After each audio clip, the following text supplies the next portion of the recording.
The entire Galactic Coalition military base descended into chaos when Vorka vanished. For 3 cycles, the Chthoni warbeast had been the crown jewel of the Coalition's bioweapon program.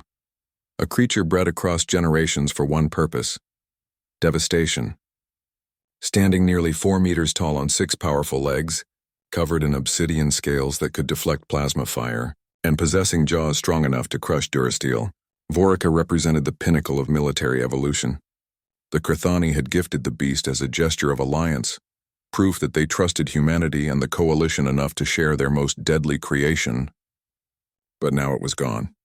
Commander Jakara, a towering Velen with crystalline skin that flickered anxiously between red and orange hues, stood before the empty containment unit. The reinforced walls bore no marks of escape. The energy barriers remained intact. The security feeds showed nothing, just Vorka pacing in its cell one moment and an empty room the next. "Impossible," Jakara hissed through their translator.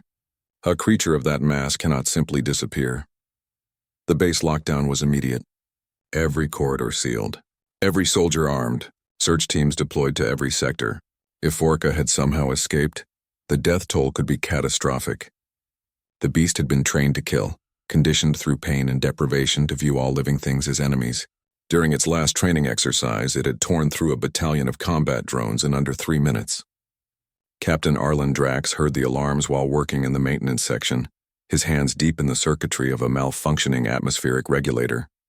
Unlike most human soldiers who had joined the Coalition military for glory or advancement, Arlen had enlisted for simpler reasons: the steady pay, the structure, and the quiet satisfaction of fixing things that were broken.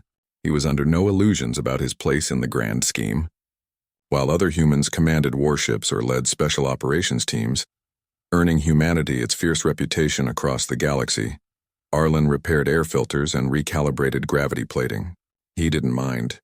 The universe needed both warriors and mechanics.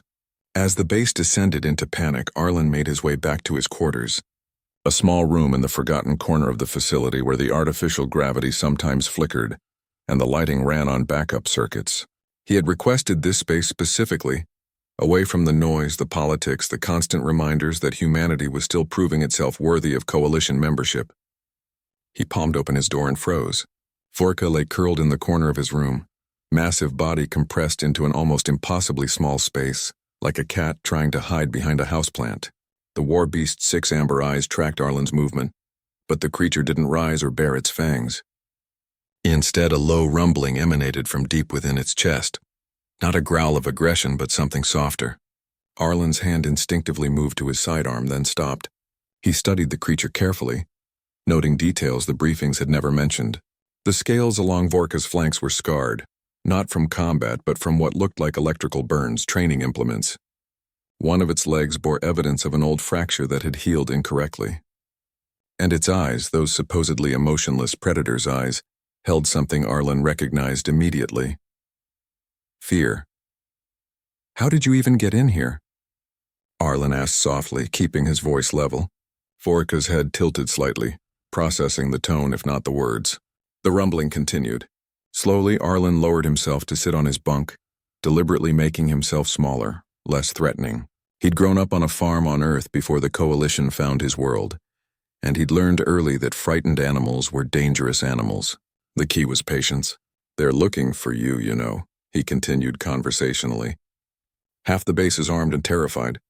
The other half is just terrified." The war beast shifted slightly, and Arlen noticed its breathing was rapid, shallow, stressed. Understanding dawned. Vorka hadn't escaped to hunt. It had escaped to hide. Over the next hour, as search teams swept past his corridor repeatedly, Arlen remained still, speaking occasionally in low, steady tones. He talked about Earth, about the farm, about a particularly stubborn goat named Perseus who had once gotten his head stuck in a fence. Nonsense, really, but the words seemed to calm the creature. Eventually, Arlen reached into his footlocker and pulled out his ration bar, something the other species found inedible, but humans considered merely bland. He broke off a piece and tossed it gently toward Vorka. The beast sniffed it cautiously, then ignored it entirely. "Not interested in food. Interesting. Not hungry, huh? Just tired of the cages. Tired of the pain. Tired of being turned into something you're not."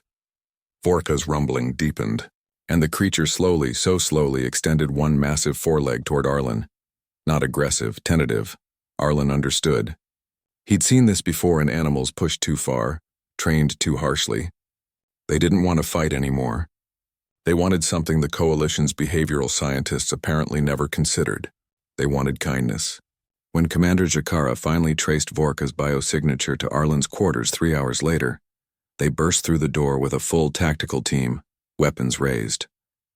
They found Captain Arlen Drax sitting on the floor, his back against his bunk, eyes closed in light sleep. And Vorka, the Coalition's most dangerous bioweapon, the Chthoni's perfect killing machine, lay curled beside him, the war beast's massive head resting gently on the human's lap. Jakara's crystalline skin flashed through a dozen colors of confusion.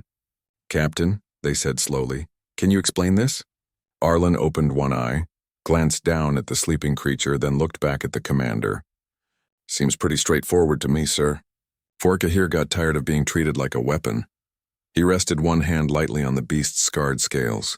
"Turns out even monsters need someone to be gentle with them sometimes."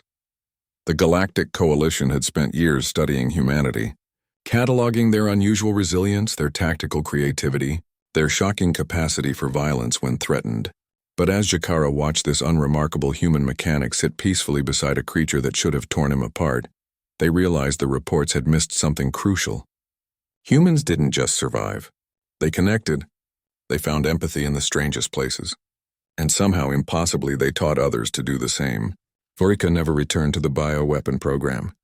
Captain Arlen Drax was reassigned to the Coalition's newly formed Xenobiological Relations Division with one very unusual assistant.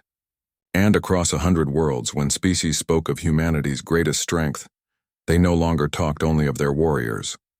Sometimes they spoke of a mechanic who tamed a monster with nothing but patience and kindness, because that was humanity too.